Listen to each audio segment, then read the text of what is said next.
In-depth journalism in the Memphis community, the Daily Memphian is of Memphis, not just in Memphis, and seeks to tell the stories of this city. TheDailyMemphian.com. Truth in place.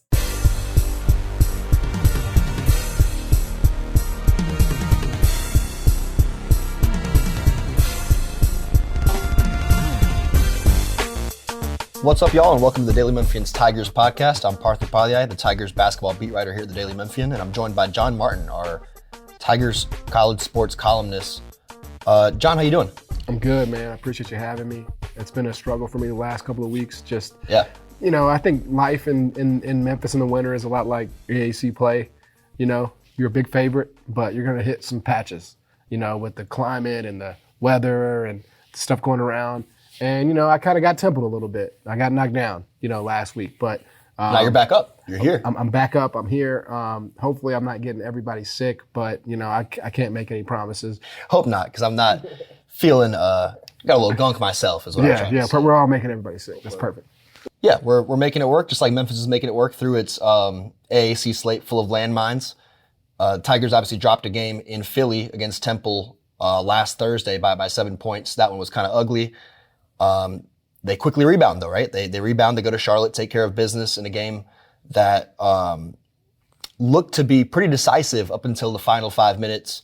And now you've got a week that Penny Hardaway himself called Separation Week. Yeah, Separation Week. I like Separation Week. You got your rivalry week, you got your championship week, you got Memphis, you got your Separation Week. I like Separation Week. I mean, what does that mean to you? What is Separation Week? Talk to us. Well, I think it obviously means that you have a chance to really solidify your status as the number one team in the league, right? Because you get a Wichita State team that is underwhelming but still has that name, and they beat you last year in the quarterfinals, and maybe could have beaten you in that home game, right? If not for some late game heroics from David Jones. Yep. So, you know, you have that kind of working for you, and then you have this UAB team coming in who Andy Kennedy said is the hottest team in college basketball. He did say that last night, Tuesday night, after they beat UTSA by 3 points. Right. Great ammunition, you would say, for Penny Hardaway and the lads. So, I think this is a great sort of litmus test for Memphis as those go. Obviously, Wichita State has been a disappointment this year with their 1-4 record in the league, but they still are a brand. And then UAB was, of course, picked to win the league in the preseason. So, yeah, I think this is a chance for Memphis to really show that it's a different weight class. We talked about the Temple game, man. They're not rigging the games anymore. Like, they brought in a bunch of talent. Jamal Mashburn, obviously, who was at New Mexico the year before. Yeah. And he's a bucket, man. He didn't have the most efficient game, obviously, against Memphis, but he made big shots. And that's timely shots, big shots, yeah. Yeah, absolutely. and like those are always going to be a little bit of a grenade for you if you're on the road and you're playing a team that has a focal point guard like that they can kind of just lean on to go get a bucket. Memphis just had a super terrible day and rebound the basketball, as we know. I don't think that's the norm. I don't think that's what we should expect every single day. I think this is a good chance for Memphis, 2 home games to get right back to, you know, where we think they should be and where they're headed, which is winning this league. Yeah, no doubt. I mean, right now, UAB, just by playing more games than everybody else, they've played 6, is at 5-1 in the league, sitting alone atop the league standings. And you've got Memphis, North Texas, and Temple all tied for second, 3-way tie at 4-1.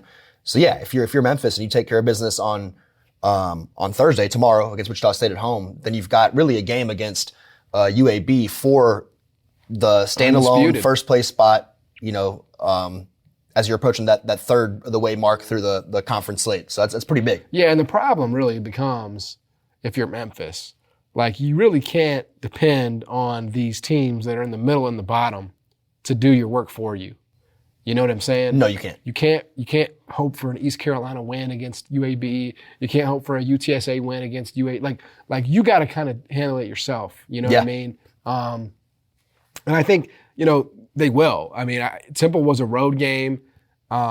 You beat them there last year. You know, I was not really super surprised by that. You're not going to go 18-0. I was surprised by how it happened. The margin of rebounding was disturbing. That was disgusting. Yeah, like that was bad. 22 offensive rebounds allowed were the most in any game under Penny Hardaway, and they were down by 15 points at one point. It could have been a blowout. It wasn't at the end, but it easily could have been a complete rout. Oh, no, definitely. So it wasn't a good loss by any means, but it's quad 2 on the road, and those are going to happen, you know, every night in college basketball. I thought Memphis was, punished a little hard for it, but, life goes on and they got an opportunity to kind of reset things this week. I will say, there was 22 losses, right, among the top 25.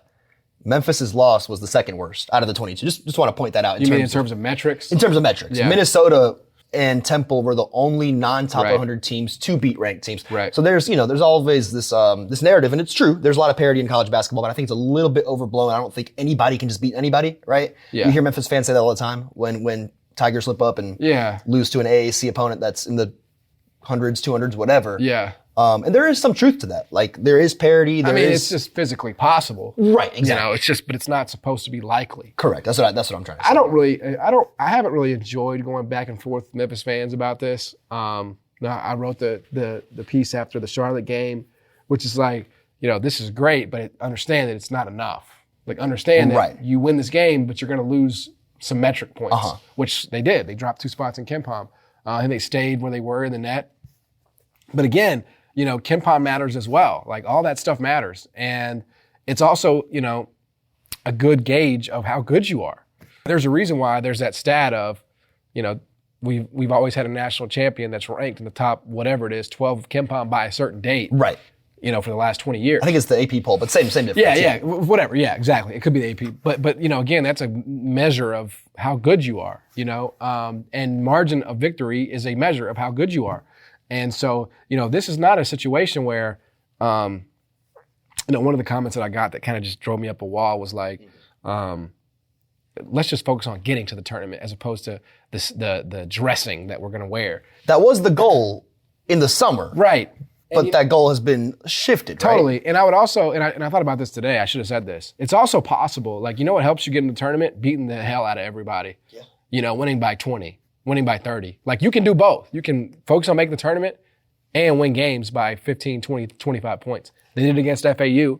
It's just, they tend to have lapses, and look, it's not going to cost them much because this league is so bad, but you have another night like you had against Temple, and it will cost you.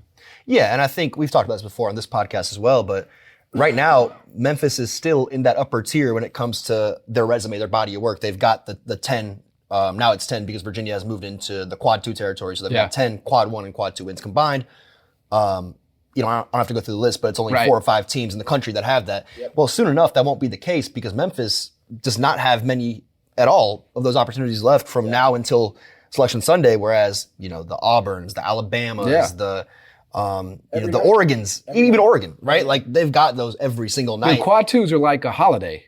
Exactly. In Memphis. Exactly. Quad 2s are like a down night in the SEC, in the Big Ten. No doubt. You know what I mean? No doubt. So I guess what I'm trying to say is, like, eventually that separator that you have right now, which is the resume, is not going to be as big of a separator as it is now.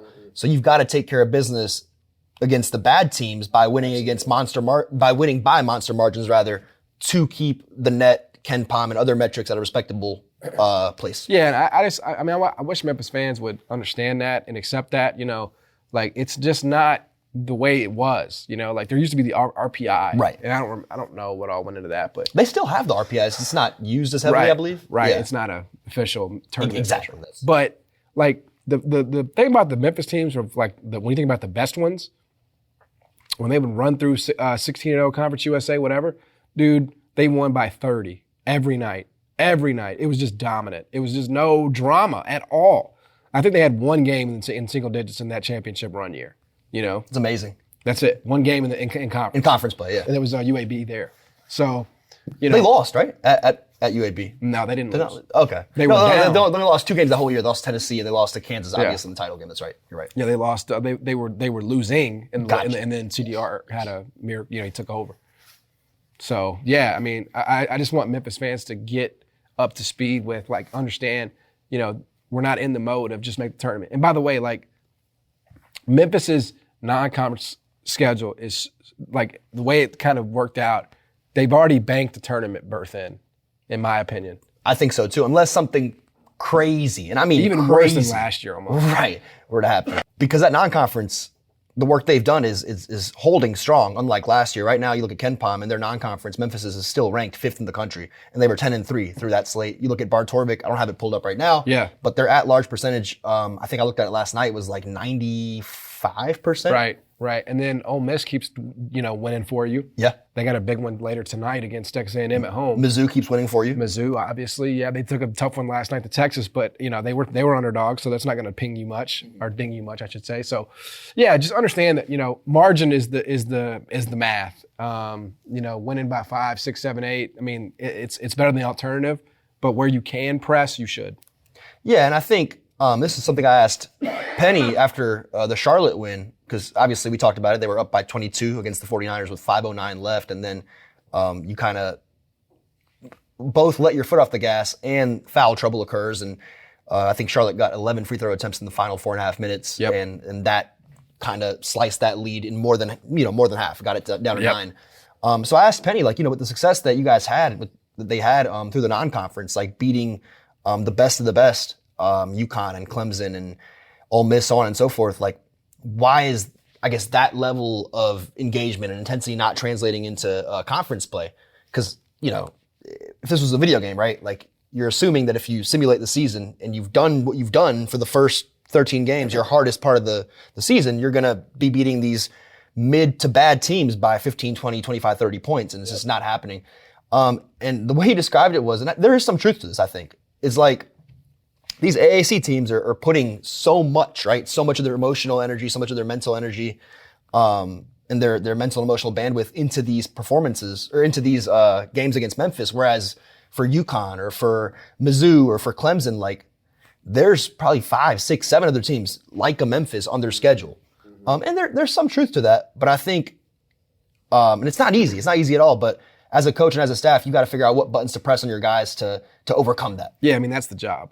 Right? It could be worse. You could have to play Michigan State and Michigan and, Ohio State and, Illinois every other. I think Memphis would rather have that, though, just knowing how this team operates, right? You could say that, but we've never seen them go through it, That could be bumpy. They could get bumpy real quick, You could be on the wrong side of a 4-game losing streak real fast in that league. So there's pros and cons to it, but that's the job, man. You got to have these guys ready to go. Goes without saying, but the biggest flaws of this team, are turnovers, right? Turnovers, rebounding in particular, keeping teams off the offensive glass has been a huge struggle. And then perimeter defense, which, they've had lapses in that department as well. So Penny talked about it today about kind of shoring those things up and,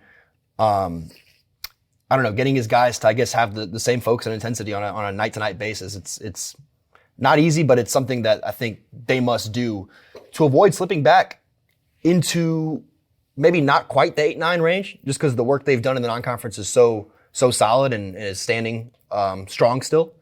But it could, look, right now I'm looking at Jerry Palm. He's got him as a 6th seed, right?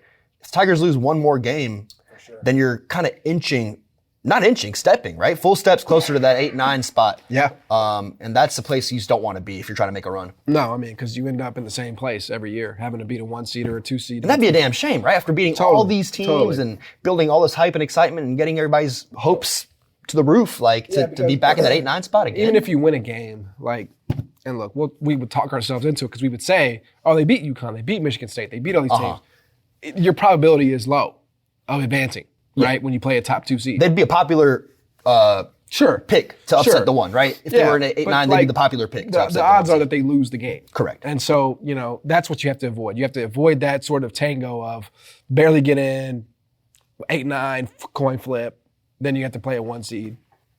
That's what you got to get out of.